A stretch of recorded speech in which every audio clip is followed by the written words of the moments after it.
Ik ben nou meer Australiër denk ik dan Nederlander. Ik had hier goed aan mijn zin, we hebben heel veel vrienden hier. Ons leven is hier.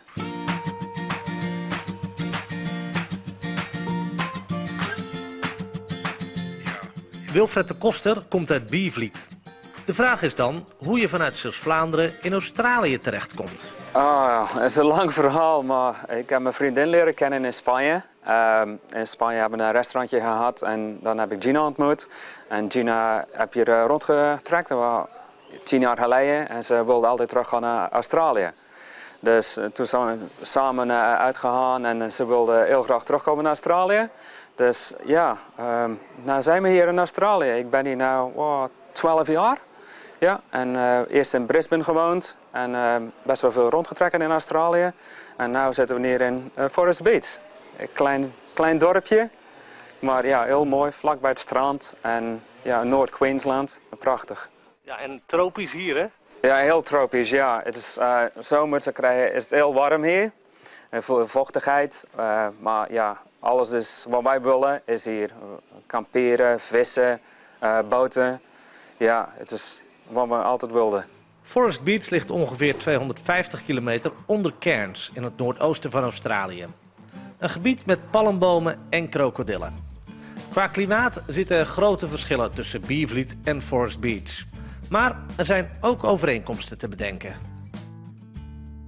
Biervliet is heel smal, heel klein. Ook Forest Beach is heel klein. Dus dat is wel hetzelfde. Maar ja, het is een heel groot verschil in het leven. Ja. Kun je dat eens uitleggen, wat dat grote verschil is? Je moet nooit geen winterjassen mee dragen. Dat is een grote verschil. Ja, mensen zijn meer relaxed hier, denk ik. Allemaal buitenleven meer. Ja, het is moeilijk om te zeggen, maar ja, het is gewoon prachtig mooi leven hier. Ja. Ja, je bent een echte Australiër geworden, hè, zo'n beetje. Ik denk het wel, ja. Ik vind het hartstikke leuk hier. En ja, Australië, we wonen hier en we leven hier. Ja, alle dingen wat we hier kan doen, vinden we allebei heel leuk. En elk weekend, elke vrije dag gaan we uit met de boot, vissen, op het strand met de honden. Ja, het is altijd buiten hier. Ja, heel mooi.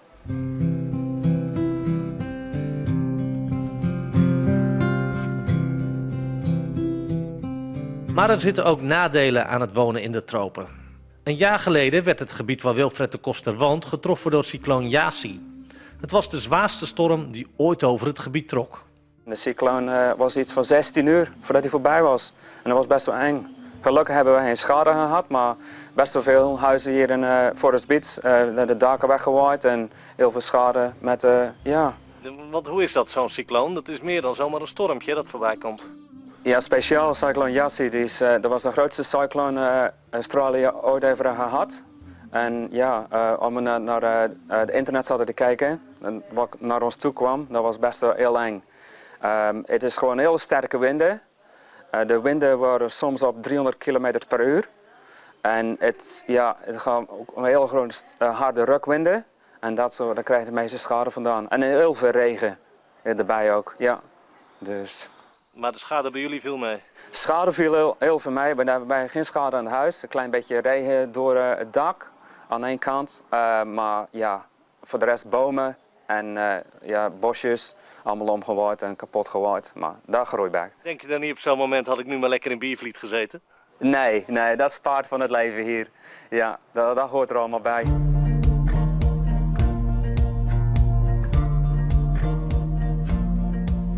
Wilfred de Koster woont al 13 jaar in Australië met zijn Ierse vriendin Gina. Een verhuizing terug naar Biervliet zit er niet meer in.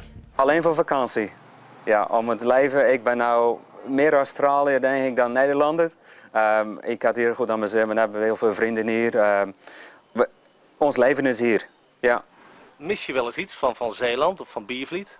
Bollussen, droge worst en natuurlijk mijn familie af en toe. Ja.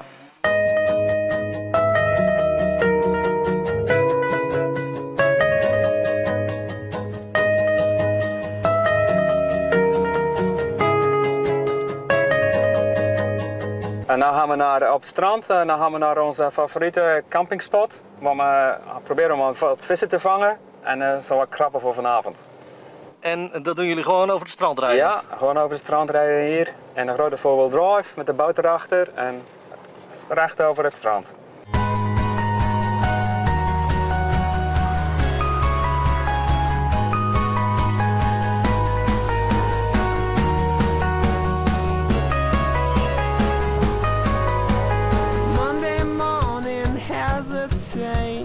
Can't get out of bed, I'd rather go back to the dreams I'm living in my head. Yeah.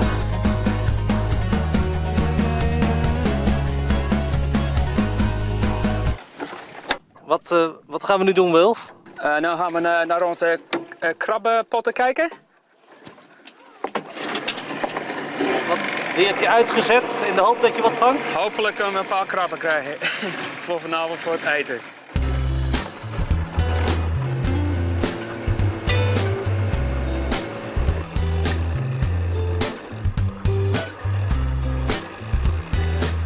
De motor is niet echt overtuigend, hè? Ja, het is allemaal het zand. Maar er zitten hier toch ook krokodillen?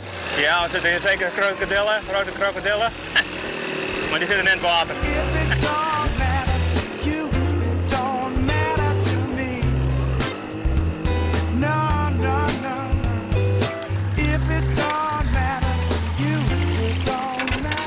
Twee krabben.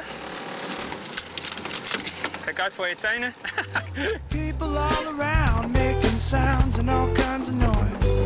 If I could only get there, then I could enjoy who they're trying to be, who they're trying to fool. Let's change the mood right now. Turn down the lights, it's time to cool it down. Dat zijn flinke krabben. Ja, dat zijn grote krabben. Hopelijk zijn het mannelijke, maar vrouwelijke krabben moeten we teruggooien. Dus om we daar terug zijn even meten, hoe groot ze zijn. En hopelijk kunnen we ze eten vanavond. If it don't matter to you, it don't matter to me.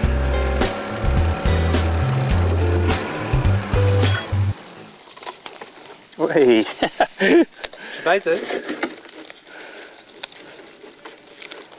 En, is die groot genoeg? Ja, die is groot genoeg. Dus die gaat vanavond op het bord? Die gaan vanavond in de krabben. Happy, watch your nose. En vandaag hebben we lekker westen voor driven, we westen vissen.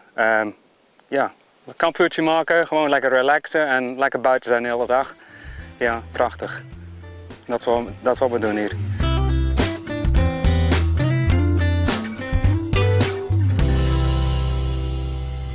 Proost uit Australië.